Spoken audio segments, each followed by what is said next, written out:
प्यारे बच्चों नमस्कार। आप सभी का स्वागत है आपके अपने पसंदीदा YouTube channel dream study point में। तो आज के इस वीडियो क्लास में बिहार बोर्ड के क्लास 7 के हमारी दुनिया के अध्याय 6 है हमारा पर्यावरण। तो इसके अभ्यास के सभी प्रश्नों का संपूर्ण हल करने वाले हैं। तो चलते हैं इसके पहले प्रश्न पर।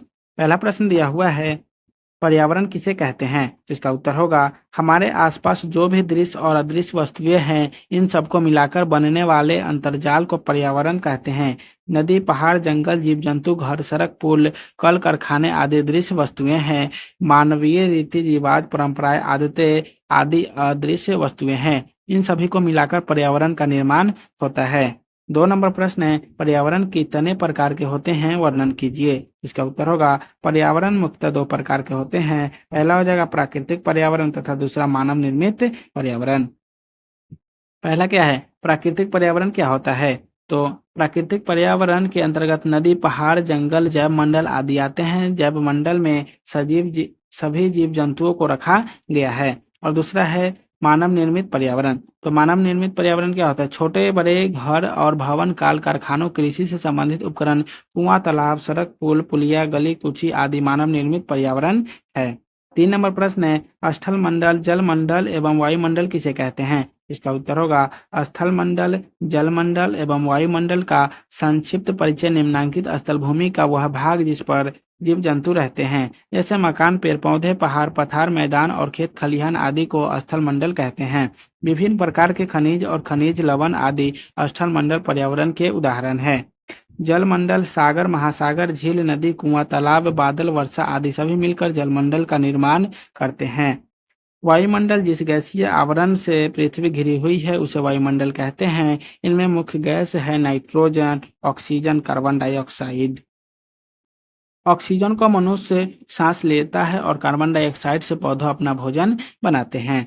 4 नंबर प्रश्न है, सांस्कृतिक पर्यावरण के तहत कौन कौन सी बातें आती है? इसका उत्तर होगा, हमारे यहाँ विभिन्न प्रकार के संस्कार है। जैव मंडल संस्कार, यज्ञोपवीत संस्कार, विवाह संस्कार, कथा, पूजा, शादी विवाह के मौके पर गाए जाने वाले भजन गीत, किसी के आगमन पर किया जाने वाला अभिवादन और उसकी तरीका आदि, पूर्व त्योहार, तीर्थ भ्रमण, मेला, हाट आदि सांस्कृतिक पर्यावरण के तहत आते हैं।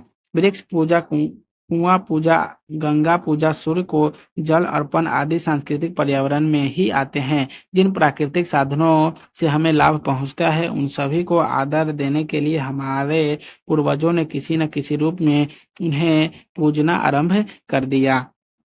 5 नंबर प्रश्न है, मानव निर्मित पर्यावरण के कारण प्राकृतिक पर्यावरण को नुकसान पहुंचा है कैसे? तो इसका उत्तर होगा, मानव अपने लाभ और आराम के लिए अनेक प्रकार के कार्य करता है। वह मकान बनाता है, सड़क बनाता है, कारखाना बनाता है, आवागमन के साधन बनाता है। इन सबको संचालित करने के लिए खनिज ईंधनों की आवश्यकता होती है। खनिज निकालने के लिए प्राकृतिक पर्यावरण के नुकसान पहुंचता है।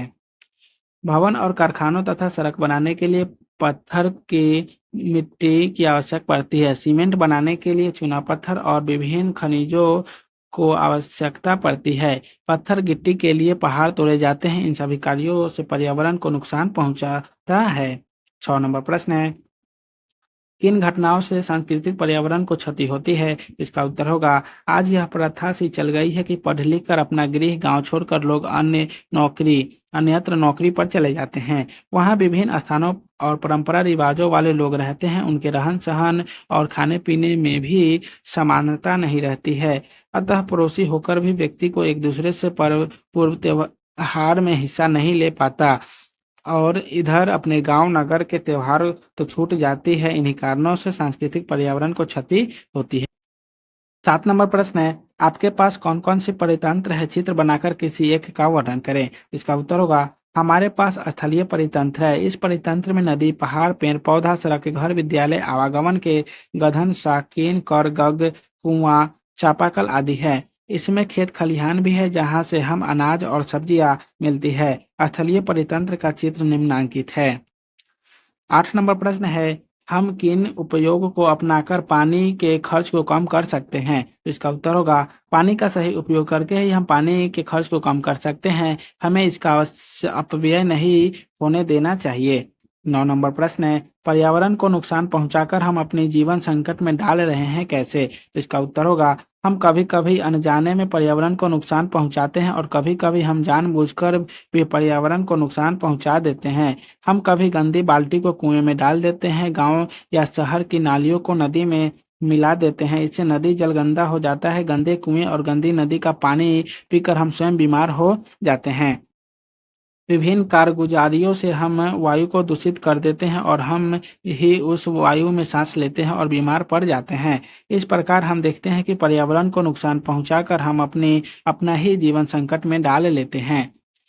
अगला प्रश्न है, प्रातःकालीन बाल सभा में चर्चा करना है। तो इसका प्रश्न क्या है? पर्यावरण संरक्षण, वृक्षारोपण से लाभ, कटता जंगल, कटता जीवन, जैविक कचरा समाप्त करने में जानवरों की भूमिका, उन संस्थाओं के बारे में पता कीजिए पर्यावरण संरक्षण हेतु कार्य कर रहे हैं। इसका उत्तर हो जाएगा प्रातःकालीन बाल सभा चर्चा में। पहला हो जाएगा पर्यावरण संरक्षण। तो हमें हर हाल में पर्यावरण को संरक्षित रखना चाहिए। शुद्ध और साफ पर्यावरण में ही हम या हमारा समाज स्वस्थ रह सकता है। अतः सबको स्वस्थ रखने के लिए हमें पर्यावरण संरक्षण करना ही होगा।